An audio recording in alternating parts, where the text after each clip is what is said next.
We do have a purpose. We may not be perfect people. We may not have perfect situations, but we are still significant nonetheless. And we have been blessed with a rich body of emotions. We have emotions. We're not like roses or plants or bushes that have life without feeling. We have feelings, and when we use them properly, they are very effective in motivating you toward your destiny. I want you to be clear and understanding that purpose and passion are interconnected. Unfortunately, we live in a crazy world that we're busy all the time and everything's fast, and we are losing touch with who we are, our inner sense of passion. But it is your passion that empowers you to be able to do that thing you were created to do.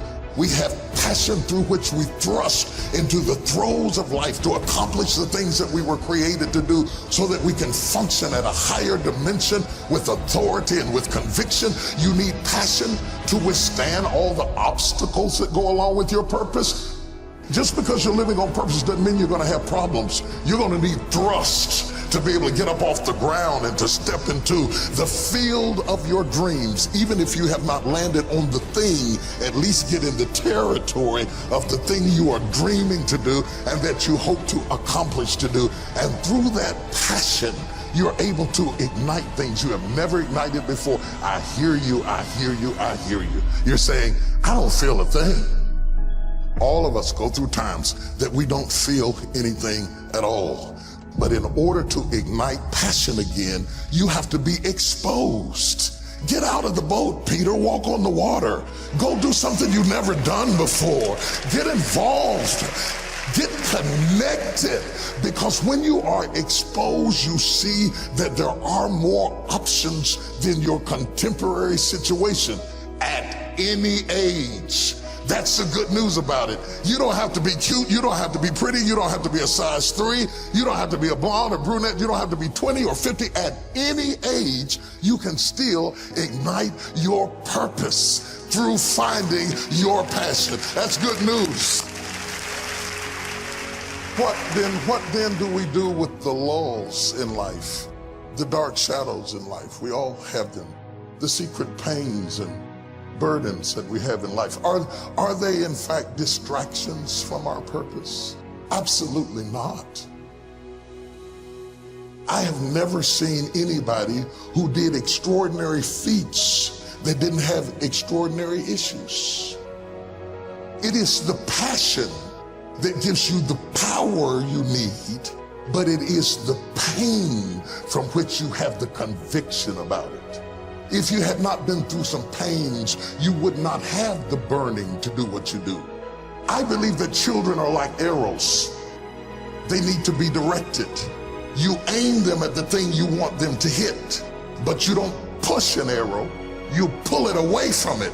And it is the digression that causes the progression. If your life has been tough and it's been hard and you had to pull yourself up by your bootstraps and your childhood wasn't so good, guess what? That was just the arrow being pulled back so that when you are released, you can thrust after the thing you're after.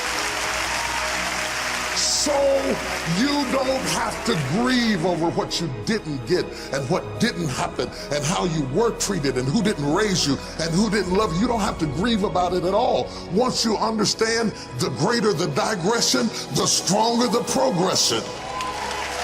If Nelson Mandela had not been incarcerated, had not been mistreated, had not been ostracized, he would not have the passion to do what he does. If Oprah Winfrey had not gone through the things that she had gone through, she would not be so committed to making sure that everybody finds their purpose and finds their dream and everybody gets healed and everybody's okay. I'm telling you, what you think is working against you is actually working for you. My challenge in our generation is that gradually through entertainment, through television, through media, through every way possible, we are living in a generation of the dumbing down of ideas.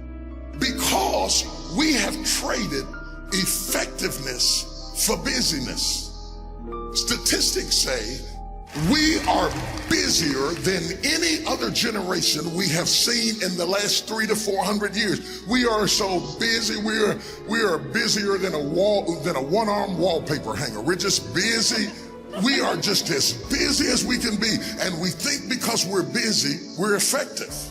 But I want you to challenge your schedule for a minute and ask yourself, are you really being effective?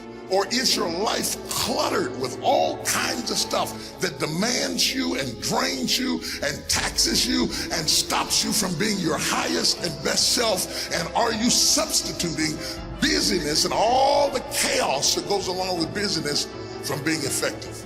Let me tell you, a bunch of scientists got together and they began to do some research, and they begin to determine that 80% of the things we do are busy things that we do in an area that is not effective, that the average person only spends 20% of their time doing the thing that they are really gifted at, created at, passionate about, excited to do, and the rest of it is all the dismal, dumb stuff that we all have to do in order to survive. Just crazy stuff that we're doing.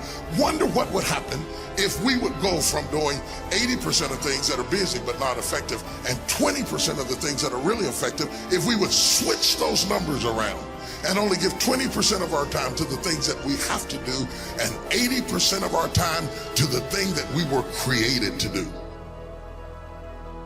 Wonder what would happen to your life. Now think about it a minute. There's a lot of things you could take from me and I could make it. You could take my suit, I got another one.